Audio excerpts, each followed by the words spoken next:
Assalamualaikum warahmatullahi wabarakatuh. Perkenalkan, nama saya Widi Nur Fahrija dari kelas A4 PGSD IKIP Siliwangi. Dalam kesempatan ini saya akan sedikit memaparkan tentang sastra anak. Hakikat cerita anak. Cerita anak adalah karangan berupa cerita yang ditulis dengan tujuan untuk dibaca anak-anak. Dalam hal ini tentu saja tema, tokoh, amanat, dan bahasa yang digunakan adalah bahasa dan tema anak-anak. Cerita anak biasanya mengandung hal-hal yang bermanfaat. Misalnya cerita binatang mencerminkan kehidupan manusia, seperti tindak angkara murka, kesewenang-wenangan, ketamakan, ketidakadilan, tipu muslihat, gotong royong, ketulusan, dan kasih sayang. Cerita semacam itu dapat dikemukakan pada hikayat, Pelanduk Jenaka, hikayat Bayan Budiman, hikayat Kalila, dan Damina, majalah anak-anak, dan kartun. Tujuan membaca diantaranya memperoleh kesenangan, informasi, dan keseimbangan wawasan. Unsur-unsur cerita anak. Yang pertama ada tokoh, yaitu pelaku yang diceritakan atau dikisahkan. Yang kedua, latar, berlangsungnya segala peristiwa serta kisah dalam cerita.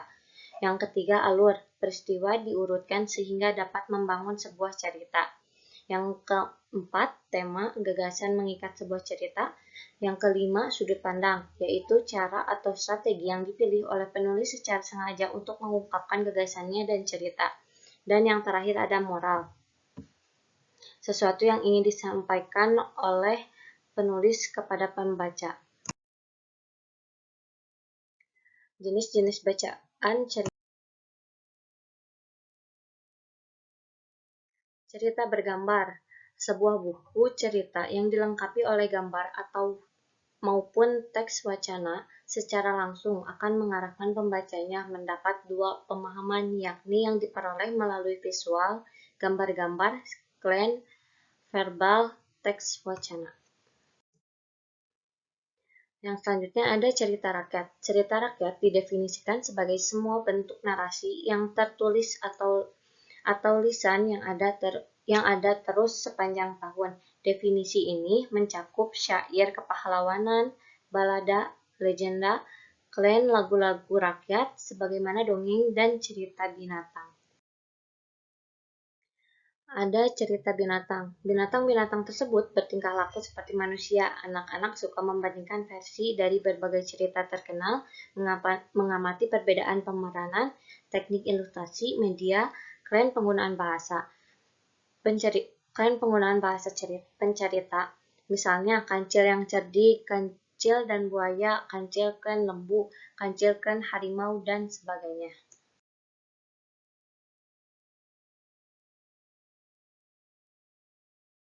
Noodle Head. Ya, cerita Noodlehead merupakan bagian dari sebuah budaya rakyat. Cerita-cerita tersebut biasanya mengikuti pola-pola. Kelucuan dari cerita-cerita ini adalah omong kosongnya, kemustahilan, ketololan, dan Untuk selanjutnya ada cerita keajaiban. Anak-anak menyebut cerita keajaiban sebagai cerita sihir, keren cerita peri yang gaib.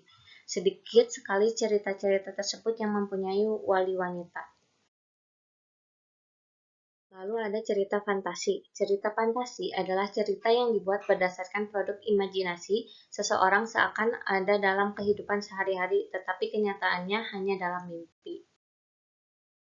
Lalu ada fiksi ilmu pengetahuan. Fiksi ilmu pengetahuan adalah suatu bentuk fantasi berdasarkan bentuk hipotesis tentang ramalan yang masuk akal. Alur, tema, dan latarnya secara imajinatif didasarkan pada pengetahuan, teori, dan spekulasi ilmiah.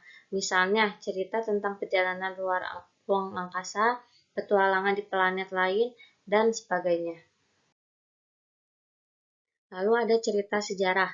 Cerita sejarah adalah cerita rekaan yang timbul di waktu masa yang lalu. Setting waktunya adalah sesuatu yang sudah lampau.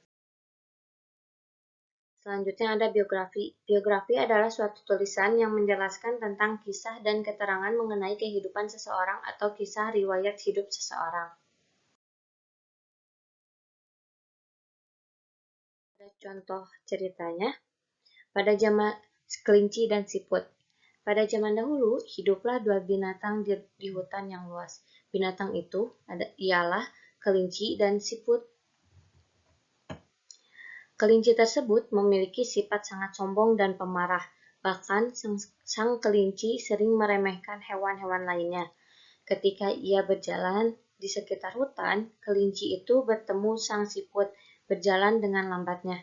Kelinci berkata, "Siput, apa yang kamu lakukan di sini?" Siput menjawab, "Aku sedang mencari penghidupan." Kelinci tersebut malah marah karena ia berpikir sang siput hanya berlagak mencari kehidupan. Si siput berusaha menjelaskan maksud jawabannya tadi, namun kelinci tetap saja marah, bahkan ia juga mengancam akan menginjak tubuh siput. Akhirnya, siput menantang adu kecepatan dengan kelinci. Mendengar tantangan tersebut, sang kelinci marah besar.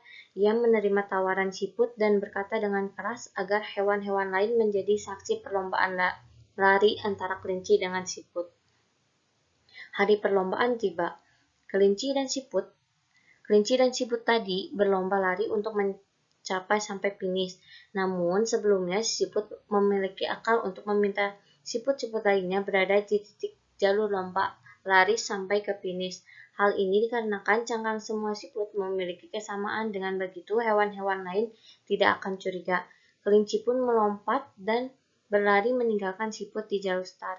Akhirnya rencana siput berjalan lancar dan akhirnya siput tadi menjadi pemenang, walaupun sebenarnya yang dimasuki finish ialah temannya.